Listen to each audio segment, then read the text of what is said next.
رجب کے مہینے میں مخصوص روزے، میں نے آپ کو پہلے بتلایا کہ کچھ عبادتیں ایسی ہیں جو اپنی جگہ پر صحیح ہیں لیکن اس کے فضائل ثابت کر لیے گئے ہیں۔ روزہ رکھنا کوئی غلط نہیں ہے۔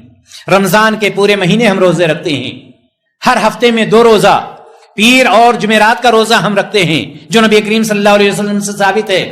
ہر مہینہ ایام 20 کے روزے، 13، 14 اور 15 تاریخ کے روزے عربی مہینے کے حساب سے نبی کریم صلی اللہ علیہ وسلم سے ثابت ہیں، ہمیں یہ رکھنا چاہیے۔ لیکن ماہ رجب میں جو عقیدہ رکھا جاتا ہے کہ اگر ہم اس میں روزہ رکھتے ہیں تو اللہ تبارک و تعالی زیادہ سے زیادہ ثواب ہمیں عطا کرے گا، اور روایت کون سی پیش کی جاتی ہے؟ اس کے بارے میں روایت یہ پیش کی جاتی ہے میرے بھائی اور دوستو، پہلی بات تو یہ بتلایا جاتا ہے رجب کا مہینہ عظمت والا مہینہ ہے۔ جو حدیث آتی ہے اس میں کیا آتا ہے کہ رجب کا مہینہ عظمت، میں آپ یاد رکھیے گا یہ حدیث صحیح نہیں ہے لیکن یہ بیان کی جاتی ہے، اس لیے میں آپ کے سامنے پیش کرنا چاہتا ہوں۔ یہ بتلایا جاتا ہے کہ اس حدیث میں یہ ہے جو موضوع روایت ہے کہ ماہ رجب یہ عظمت والا مہینہ ہے، اور آگے اگر اس مہینے میں کوئی ایک روزہ رکھتا ہے تو اللہ تبارک و تعالی اس کو 1000 سال کا ثواب لکھ دیتا ہے۔ اگر 2 روزہ رکھتا ہے تو اللہ تبارک و تعالی 2000 سال کا ثواب لکھ دیتا ہے۔ اگر 3 روزہ رکھتا ہے تو اللہ تبارک و تعالی 3000 سال کا ثواب اس کے حق میں لکھ دیتا ہے۔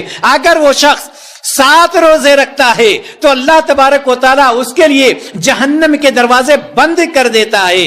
اگر کوئی شخص 8 روزے رکھتا ہے تو اللہ تبارک و تعالیٰ اس کے لیے جنت کے دروازے کھول دیتا ہے۔ اگر کوئی 15 روزے رکھتا ہے تو اللہ تبارک و تعالیٰ اس کی ساری برائیوں کو نیکیوں سے بدل دیتا ہے، اور آسمان سے آواز لگانے والا آواز لگاتا ہے کہ تمہاری ساری برائیاں، سارے گناہ تمہارے ختم ہو چکے ہیں، اب اپنا عمل نئے سرے سے تم شروع کرو۔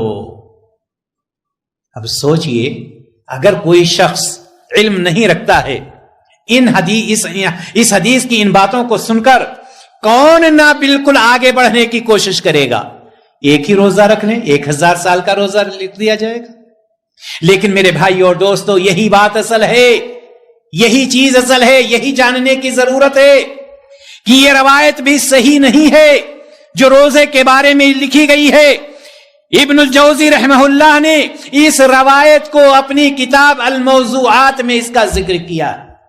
موضوع کے معنی گڑھی ہوئی روایت ہے جس کا ثبوت نبی کریم صلی اللہ علیہ وسلم سے نہ ہو، اور اس طرح سے اور بہت ساری حدیثیں روزے کے بارے میں آتی ہیں۔ لیکن میں آپ کو یہ میسج دینا چاہتا ہوں کہ کوئی بھی حدیث ماہ رجب میں روزے کے متعلق فضیلت والی نہیں ہے جس میں نبی کریم صلی اللہ علیہ وسلم نے فضیلت کا ذکر کیا ہو۔ لہذا ہمیں اور آپ کو چاہیے ہم روزہ رکھیں، میں روزہ رکھنے سے منع نہیں کر، لیکن ہمارا یہ عقیدہ نہ ہو کہ ایک روزہ ہم نے رکھا تو 1000 سال کا روزہ ہمارے حق میں لکھ دیا جائے گا۔ یہ عقیدہ رکھنا یہ صحیح نہیں ہے، چونکہ نبی کریم صلی اللہ علیہ وسلم سے یہ چیز ثابت نہیں ہے۔